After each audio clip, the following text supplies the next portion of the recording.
Good morning. My name is Nikki Reyes, and I will be presenting procedures of chest PA as well as lateral PA. So, let me discuss the factors that we will be using on today's procedure. So, for chest PA, we will be using 14 by 17 for the cassette, and we will be using 72 inches for the SID, and we will be also using grid for this procedure. So let me go ahead and start my return demonstration. Mr. Doble, hi sir, good morning. My name is Nikki Reyes, and I'm going to be your red tech for today, sir. So sir, ano pong complete name natin? This means I am going to paper. Okay, ano pong middle name natin, sir? Go. Opo, sige po, Mr. Doble. Verify ko lang, sir, kailan po yung exact birth date ninyo? October 18, 1997. Okay, sir. Sir, may mga past experience po ba kayo or history na nakapagpa-x-ray po kayo within this year? Wala po. Okay. So, since na-verify ko na po lahat, sir, pwede ko po kunin yung request nito. Okay, so sir, okay, please sir, request nito. Nakita ko na po. Ano pong preference language natin, sir, para mas mabilis tayo mag-intindihan? Tagalog po. So, yes, sir, based po sa nakita ko dito, ano po nangyari, sir? Bakit po, magpapa-x-ray po kayo? Kukuha ko ng Okay. kasi Matagal na po yung nyo. Sige, sir, nakita ko naman po yung request nito, kaya na-verify ko na po lahat ng information. Pwede na po kayong magpalit ng patient gown doon po sa fitting area natin or sa changing area. And sir, doon po, meron na po doong patient gown na naka-ready para sa inyo. Ang lock po nung patient gown, sir, sa likod po ha, ang opening. And then, per-remove na lang po ako ng mga metallic objects tulad po ng pintas, aritos, or kahit ano pong metallic objects na nasa katawan nyo ngayon, sir. Okay, sir, pwede na po kayo mag-change, sir. Okay, sir, tapos na po kayo magbihis. Okay, sir, so sir, mag-start na tayo sa procedure, sir, ha? So, mag-follow lang kayo sa mga instruction na ibigay ko, sir. Make sure ko lang, sir, natanggal nyo naman po lahat ng mga metallic objects, sir, no? Okay, sir, so para mag-start na tayo, sir, let me discuss first all the information. So, for PA projection, patient will be placed in an erect position. For the position, make sure that the feet should be spread slightly, and just to make sure that both the weight of the patient should be distributed or equally distributed to the feet or both feet of the patient. And then also place the hands on lower hips with the elbow partially flexed. And then also make sure to elevate the chin. So let me go ahead and position my patient now. So sir, okay lang sir, palikod po tayo. Ayan po. Okay. Sir, pakigaya po yung gawin ko, sir. Ganun, medyo ilayo nyo po yung paa nyo. Ganyan. Tapos yung kamay po dito po. Sa bewang. Okay, ganyan po. And then, iganon nyo po, sir. Ganyan po. Sige, sir, dikit po tayo sa IR. Sir, maghawak po ako, ha? Sige, sir, kaya pa ba, sir, na ipaganyan? Okay. So, comfortable, sir. And then, again, make sure that the chin of the patient is slightly or elevated. Okay. Yan, sir. So, now that the patient is in this position, make sure that the shoulders are rotated anteriorly so that the scapula will be allowed to move laterally clear, and it will not obscure the lung fields. And also make sure to depress downward it so that the clavicle below the apices should be visible as well. Also, for this position, make sure that the mid-sagittal plane is aligned, and so that there will be no rotation. And then for the central ray, it should be perpendicular to the IR, and it's is centered to the mid-sagittal plane at the level of the T7. So that will be located below the vertebra or vertebrae or vertebra prominence, or at the level of inferior angle of the scapula. So the inferior angle of the scapula. Sir, magunit ko sir ha? Okay. So this is the inferior angle of the scapula. So that will be on the mid part of the inferior angle of the scapula.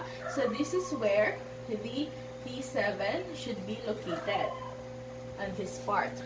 So now that the patient is in a correct position, we will now collimate the anatomy of interest. Just make sure that the collimation should include the 4 sides of interest, and don't forget to put a marker on the right side. Also, for the exposure, make sure that exposure will be on the end of the second inspiration. So, sir, ayaw lihok, sir, ha? Magpalimate ako, sir. Okay, again, so for the central ray, it will be located at the level of T7 below the vertebra prominence. So, I will now collimate the area of interest. So, make sure that you don't forget to put the marker. Again, place the marker on the right side.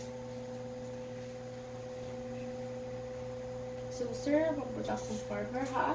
Make sure that if you place a marker, it will not obscure any anatomical or any anatomy of interest that is being radiographed. So, again, at the level of T7. So, sir, tagaan kag instruction, bibigay pa ako ng instruction, sir, sa breathing, sa paghinga nyo po. So, sir, inhale, exhale, inhale, hold your breath, and then shoot. Tapos, exhale na po. Ganyan po yung gagawin natin, sir, ha? So, sir, wag na po tayong gumalaw. Okay. So, inhale, exhale, inhale, hold your breath, shoot, exhale na po. Thank you, sir.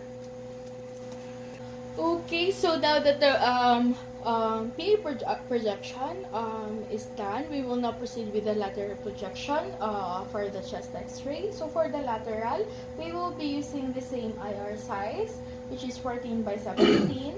And then we will be using the same SID, which is a 72.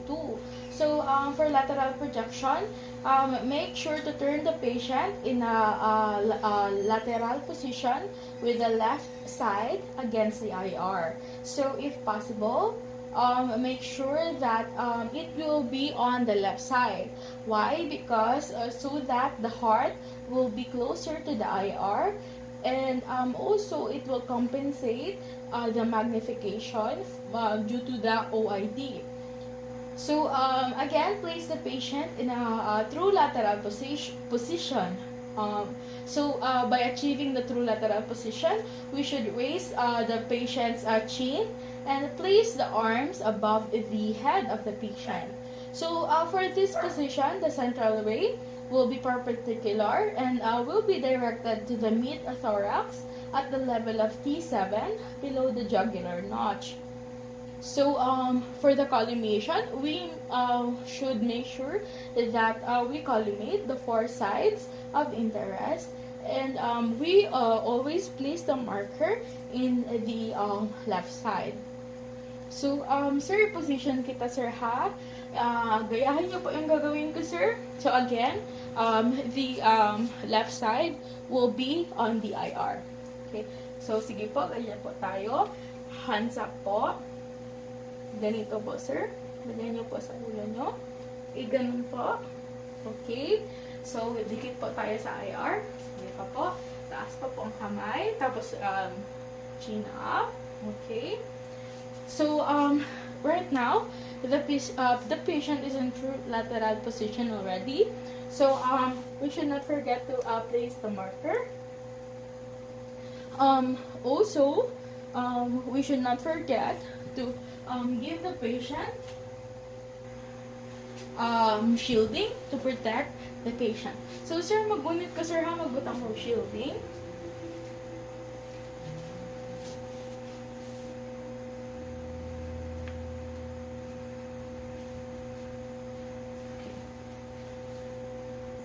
Okay, again, so for the central ray, it should be directed on the level of T7, on the below the jugular notch. So for us to palpate that, this is where the T7 is located, below the jugular notch. So here's the jugular notch. So this is the T7. So okay, sir, magpalpate ko ha. Okay lang magunit ko. Okay, sir. Sige po. Okay, so sir, ayaw lang lihok, sir ha. Kaya mag-start ako palimit. Teka lang. Sabi ka ng Tagalog mo. Ayan.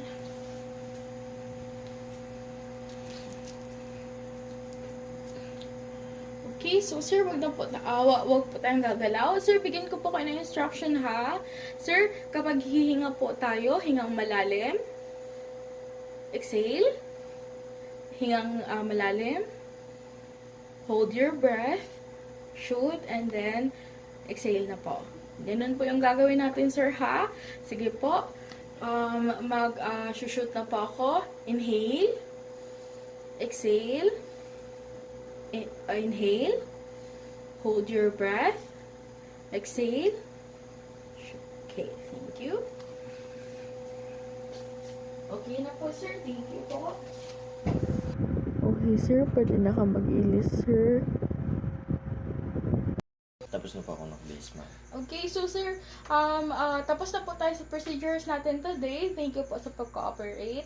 Sir, balik na lang po kayo dito after 2 to 3 hours kasi yan po yung releasing sa result natin. Thank you po, sir, and stay safe po. Thank you.